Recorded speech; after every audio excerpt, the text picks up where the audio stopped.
siku ya leo kwa neema iliyo katika maisha yangu, na inua wapendwa walio katika online. Jehova Mungu, wanatutazama kutoka pembe zote za taifa, wanatutazama kutoka nje ya nchi. Bwana, ninaomba usiku leo, mfalme wa ajabu, wengi wamelete mahitaji yaliyonakiliwa hapa Jehova, na Bwana, maandiko inasema mfalme, kabla tujatamka kwa mioyo yetu, wewe Jehova unajua mfalme.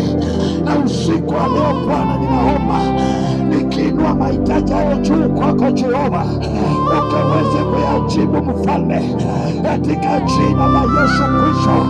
Unajua yote Bwana, kutoka kwa moja mpaka kwa mwisho. Mfalme wa ajabu, ninatangaza Bwana ukaze kubariki, ninatangaza Bwana ukafungue milango, ninatangaza Bwana ukapeane kazi. Mahitaji yote yaliyonakiliwa hapa, Bwana wa majeshi, ni wewe Bwana unayejibu kwa siri, najibu usiku.